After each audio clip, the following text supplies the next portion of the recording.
Joey Sommerville, también conocido como Papa Jay-Z, es un trompetista, pianista, guitarrista, es un músico en toda regla. También es productor musical, tiene muchos trabajos vinculados al jazz, el funk, el blues, el soul. Dejó su Atlanta no natal para venir a vivir al Mediterráneo y me recibió en su casa estudio. Ahí lo primero que me llamó la atención fue un teclado que, como si fuera un instrumento muy antiguo, funciona a válvula. In Atlanta, this is the new model, but it's the same technology. It's got the valve and the so when I go back to these older, one of these oldest, this is a sound from. Turn all this verb off. So it's like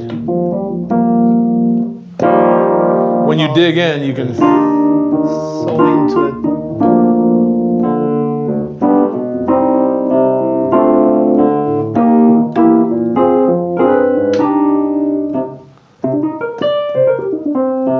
So I used to, long ago, in a galaxy far, far away, I used to play gigs on piano, and I had a Fender Rhodes. It's like a real one. It's a suitcase with the speakers at the bottom. You know, it's like this big case. It looks like a suitcase. Well, it's bigger than a suitcase. And you set the piano on top of it. I used to carry that around. And this is the first keyboard that I ever tried that actually felt like an actual Rhodes. That was what I wanted to talk about. How much is about the machinery and how much is about the feeling and the grooving? Oh, it's all about the feeling. It's all about the feeling. And even when it's just the machinery, it's still all about the feeling. And what I mean by that is there's genres of music and styles that have come about over the past, I don't know, few decades, whatever you want to call it, electronic music, a lot of hip hop, rap stuff. There's a lot of tech involved in it, but it still comes down to, do you feel anything when the music is happening? Because if you don't, it doesn't really matter. It's like, so what is the medium where does it come from? It still comes from the spirit. And there are people who can manipulate the technology to make the thing happen. Or you can play, because what is an instrument? It's technology. It's just older technology, right? Like for me to play a trumpet, which is somewhere, like there's now that you said it, it's in the name. It's an instrument. It's an instrument. Yeah, it is. It's an instrument. It's like it just is what it is. And so you can't. So what is your medium of expression? Do you do it with a traditional acoustic instrument? Do you do it because you could say a purist could say, well, this isn't a piano. This is computers in here. This is technology in here. It's going through a tube, and that gives it some more warmth and blah blah blah. But at the end of the day, there's a ton of circuits and microprocessors and digital memory, blah blah blah, on and on and on. But it allows you to articulate make your point, express your feeling through this medium. And there's technology involved, but the technology isn't the point of it, because somebody like this will sound like this. I play this, it sounds one way. Another person plays it, it sounds totally different. It's not the tools, it's the carpenter. There is any song that makes you too emotional to play it? There are songs that I play sometimes that I do have a lot of them that they become a cathartic emotional experience for me. And sometimes it happens. It doesn't always happen, but it's very real when it does happen. There's certain songs. There's one that I wrote for my grandmother. It's called Rebecca of Birmingham. Yeah. And it's a cool song. And when I play that, sometimes it's just like it happened. The thing happened. I'm transported back to when So my grandmother was from. It's called Rebecca of Birmingham. My grandmother was from Birmingham, Alabama, and we used to go down there every summer when I was a kid, and I would spend a couple weeks in Birmingham. So I consider myself. I was born in Detroit and lived in Inkster, Michigan, and then Toledo, Ohio. But my father was from Birmingham. My mother was from Kentucky, and so I'm a child of the South. As much as I am from the Midwest, but the feeling, this.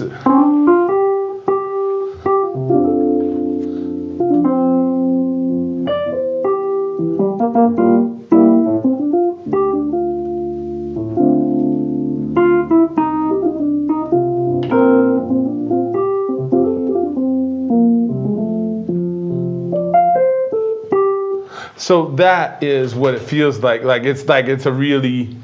It's like I could be here, like I could play the whole thing. I'd be gone, and it's like, but it's like, and it just feels like what that felt like, and especially when it's happening on stage, because the musicians I work with, they're like a lot of them are from the same tradition, like they're church guy, they played church, and so it's natural for that to just become this thing, because it's not an intellectual proposition. It's not an intellectual thing. It's a feeling thing, and it happens, and then it spools up into the thing. The thing. Actually, I was listening to Rebecca, and I thinking about the feelings on the music, and then I was listening to it might as well be you, and it made me think about friendship. And I said, I will ask to Joey what's for him the role of the friendship in music. Okay, so Rebecca is cool because all the guys that played on that record they're friends. They're good, like Eric Essex. He plays guitar, and Eric is from Birmingham, and so it's like I had to get Eric to play on it, and he plays it so like the feeling of the whole proposition, There's a guy named Trey Gilbert plays bass. He's a really great bass player. He played on it. And Trey has played so many church services, it's not even funny. And Jarrell J. Fly, the drummer, like these guys are straight, like they came out of. And Eric, I call Eric my bail money. Eric Essex, like and this is literally true. If I ever got arrested, which I never have, knock on something. But if I did, I literally would because Eric is my friend. He's the guy that I could call him and say, hey man, I'm in jail. I need you to come bail me out. He would just say, I'm on my way. That's all he would say at that point. Maybe in Japan. Yeah. Doesn't matter. It wouldn't matter. He would come and he would bail me out. And when we were in the car on the way home from him already bailing me out, that's then he would ask me, so what happened?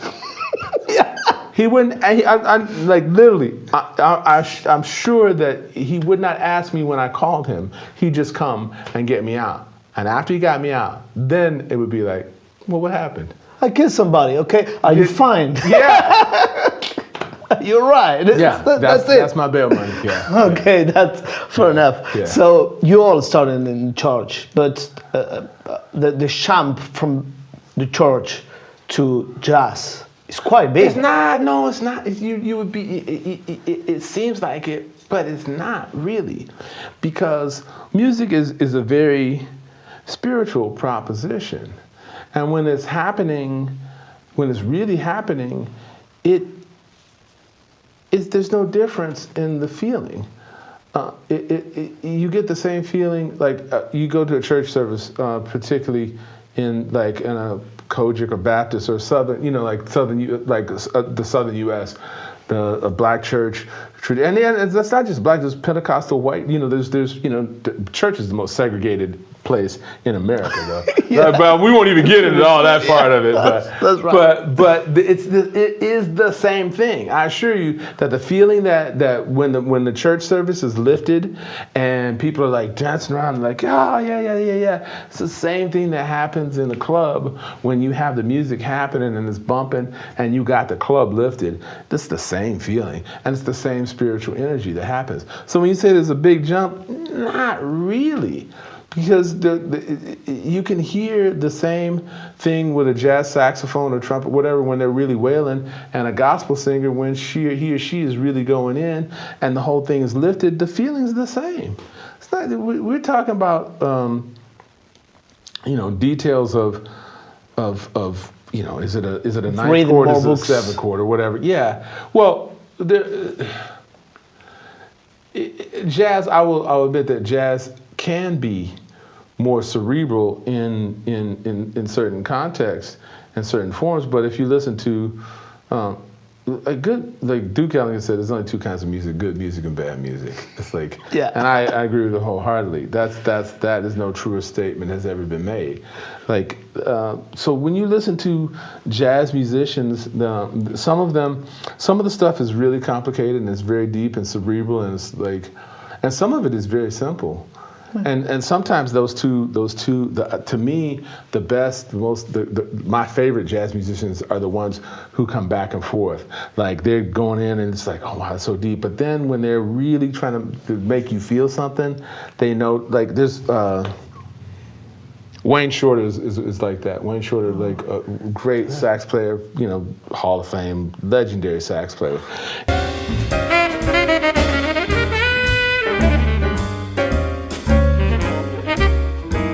There's one record in particular. It's when he was with, and this is one of my favorite cuts. When he was with Art Blake and the Jazz Messengers. There's this song called "The Egyptian," and you gotta listen to Wayne Shorter's solo on "The Egyptian" because he's obviously deep, but he's just like funky and shouting, and there's one part where he just holds this note where it's just like he's wailing, he's just like screaming at the top. It's like a person screaming at the top of their lungs, and it goes, he just holds the note, but it's just right there, and the whole band is behind him.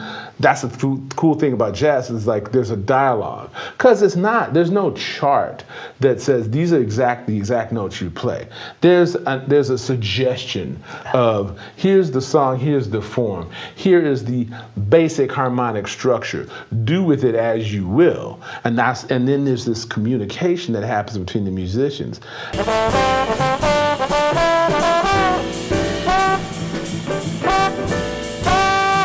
Wayne Shorter on "The Egyptian," it's straight church. It's straight church, the same feeling. And when you listen to it in the context of how it's developed and how it spools up, just like in a church service where the music starts bubbling and this thing just starts happening, just gets boom, boom, boom, boom,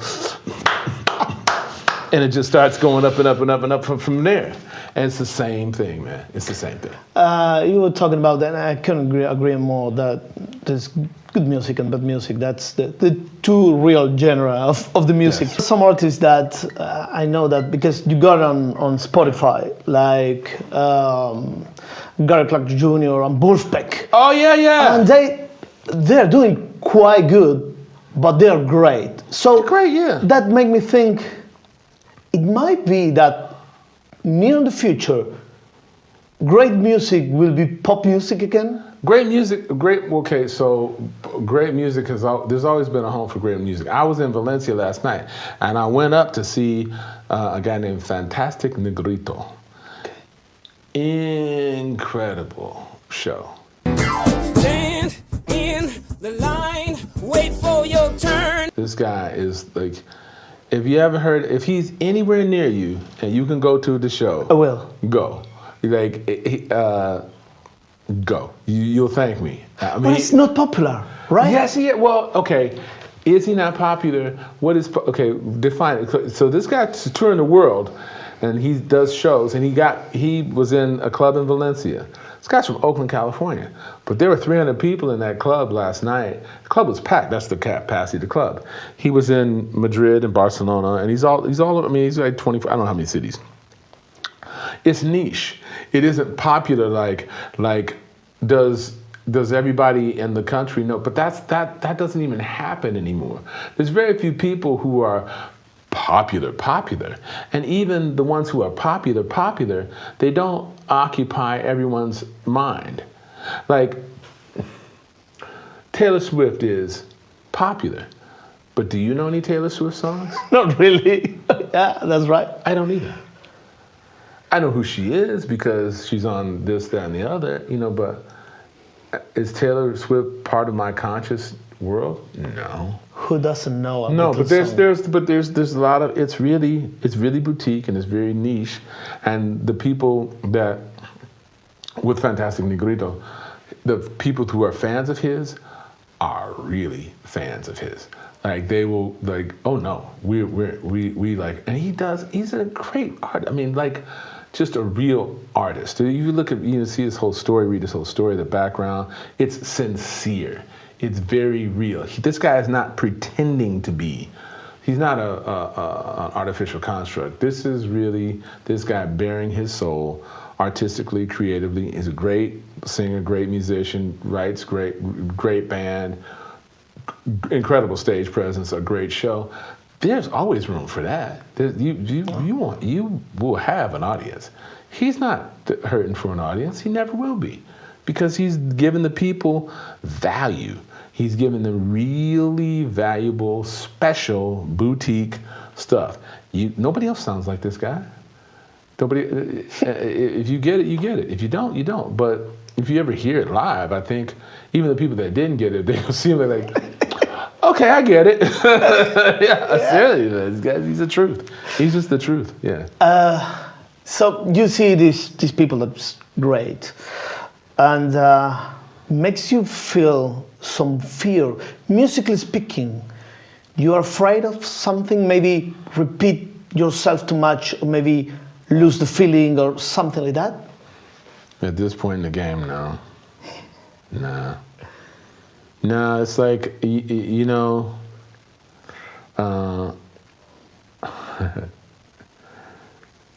I've been around a while, and you realize that there's really no reason to be afraid of it. It's just music. Like, what is there to be afraid of? I'm afraid of not getting to do all get the music that I want to do, like, and playing with all the people I want to play with, and getting stuff out, and, you know, running out of runway. You know, so like, oh man, I was gonna play that song, I was gonna do this project, but I didn't get to it. But no, like, you know, let me backtrack on that.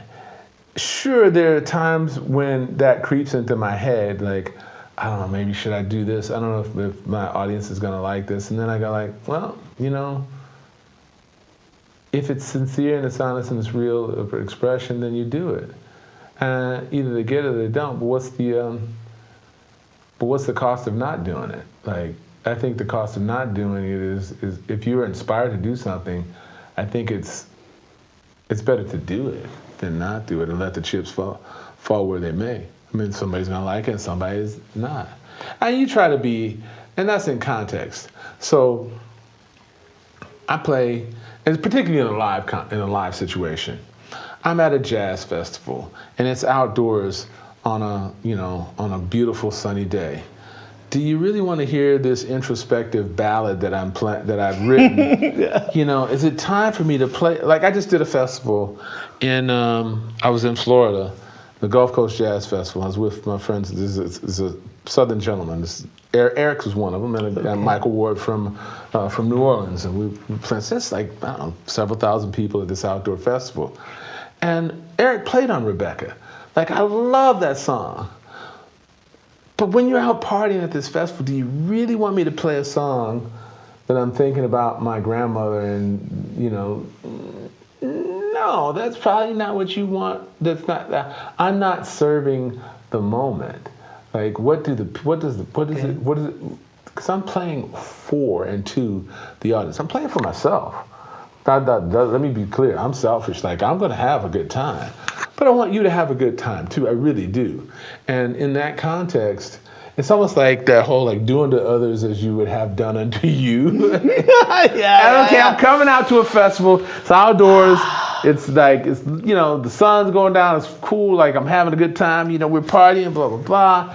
I want to have a good time. I don't really want to go to, you know, I don't want to hear the song about your grandmother right now. I would rather, you know, you play something, one of your more like, you know, like your party tracks. Yeah. It's like, I'd rather hear that than.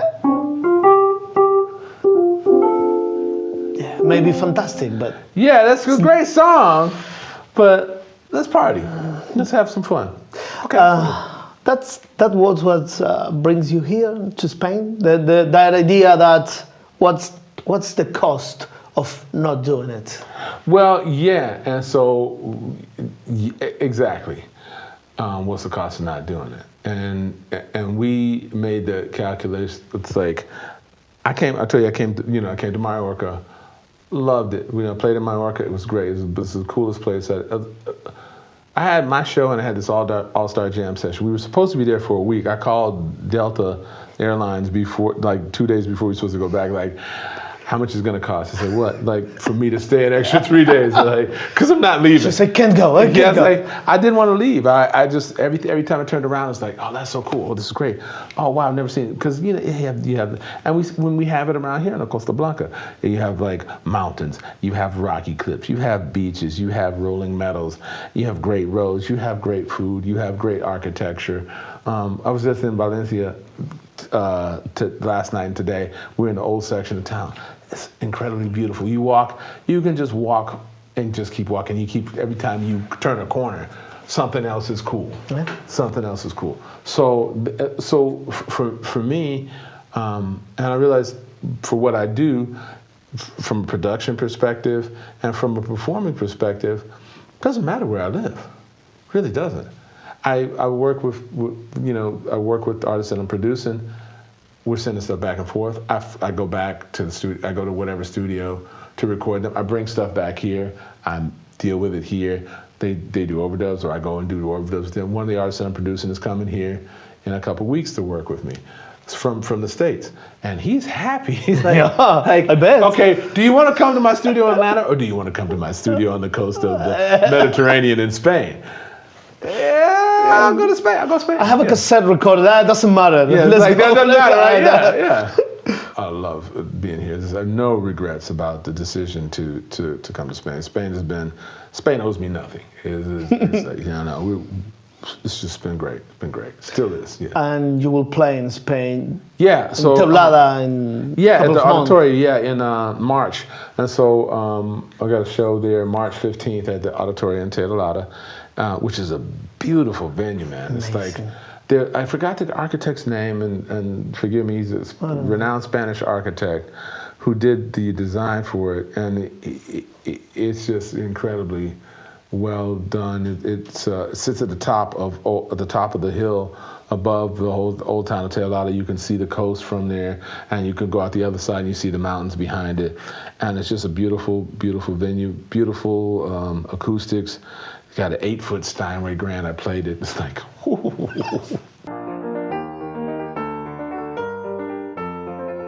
oh, yes, piano is so sexy. But yeah, we're gonna have a good time. And I got my guys coming from the U.S. My band's coming from the U.S. Yeah, you know what I'm saying? The church, like, the guys who really, they're coming. Oh, a couple special guests. Really beautiful young lady, singer, songwriter. She plays great piano. Her name is Dara Carter. She's really special. And Tyler Neal, who I'm producing his record. Great. It's like a young Eric Clapton. It's like a young Eric Clapton meets Stevie Wonder. I don't know. That's like with a little Allman Brothers thrown in. Yeah, he's cool. He's an interesting guy. He's young, but he's an old soul. He's one of those people we have conversation, and he always comes up with like really cool nuggets, and it works into the songs that he writes. So I really enjoy working with him. So he's coming for that, and then I got a horn section from here. From Spain, yeah. I heard these guys. There was this was in Teulada, and the Plaza de Porches. Plaza de Porches. But I was walking down the street. I'm walking to the venue, and I hear this horn section, and they're doing a Rick James song, like, and they're doing it's right, like they're killing. The horn section is killing, like. What? And so I'm walking down this narrow, this is an old section of Teulada. Joan, who was one of the musicians, he had put all these arrangements for and compositions with traditional Valenciano songs with jazz, and the horn players were were playing that, and I came back to hear that, and it's like, you guys are my guys. I got something for you to do. They're really, really super solid players. just fun. And I can't wait to put them together with my guys from the U.S. because it's gonna be cool for them. It's gonna be cool for both of them. Because then that's sort of like that's the whole point. And that's why we want to. I was telling you about the whole educational part of it. Yeah, I definitely want to do something with some of the music the students around here to get them exposed to these great musicians who come from a whole nother world, a whole different tradition, and they can actually hear and learn from them. It's always a two-way street. You're thinking you're going to, I'm going to talk to the kids. I used to go into schools and stuff. It's like you think you're going to give something to the kids, and you do, but you always get something from them. Always. And it happens in the music too, I presume, when you're playing with them, and especially if this is jazz, because if not, it's all written. But because it's not all written, it's like, oh, what are you doing there? Yeah. Oh man, I got to play with. It's always fun to play with. Everybody has something to teach you. Something to give, something to elevate your spirit and your craft or spirit, and sometimes the two are one and the same. Yeah. And that's the best when that happens. Because it does happen. That actually happens when you're looking at a professional musician. You're looking in the show and you take something from that moment. Probably, I don't know, the musician sometimes may take something from the audience. No, you definitely do. It's like, so that's one of the rewards of doing this. I mean, I love performing. I enjoyed the show last night because I was on the other side of where I usually am, and it was great to be in the audience for a really great show. And I was doing my best whenever he was looking, like there was some energy to be given back. Like, I got you, because I know what that is. But when you're on stage and the audience is there, like they're there. They're like, as opposed to, they're into the thing, they're working, because it's a two-way street. You can't have a show. You said that when you're touching, you touch the soul. Yeah, soul communication is what it is. It's like, that's the whole point of it. And it's communication. It's a two-way street.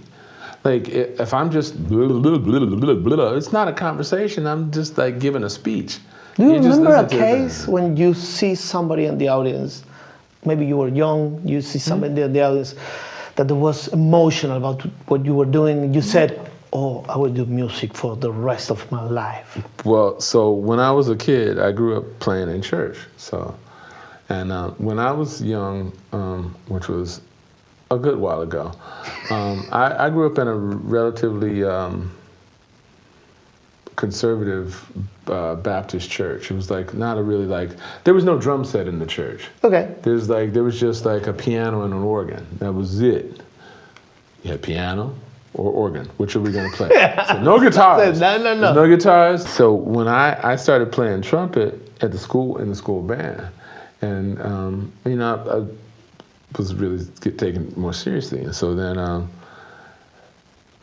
don't know how it happened, but I ended up playing trumpet at church, and which didn't have any trumpets. There wasn't a thing. Unusual in that church. Very. There's never. But I said, well, come on. And Mrs. Muro, she was the choir director. She was the pianist and the organist. She said, you just play. I tell you what, you play when they're passing out communion. So on Communion Sunday, I would play a trumpet solo while they were passing out the communion stuff. And this is a traditional Baptist church, but it still had that whole tradition of people getting happy. They call it getting happy. Like, people, they fall out from the Holy Spirit taking over them. I don't remember exactly the first time, but I liked it. Whenever I was playing and I was really for whatever reason, it was touching someone, and this lady went she fell out because while I was playing, I was like, oh, okay. And then I would judge I would base, I would say whether I reluctantly use the word judge, but that's what it was. I would judge my performance based on how many ladies got the spirit when I was playing. Like, how many could I get to go off while I'm playing? And if I didn't, which never, I mean, I usually would get a few. Yeah.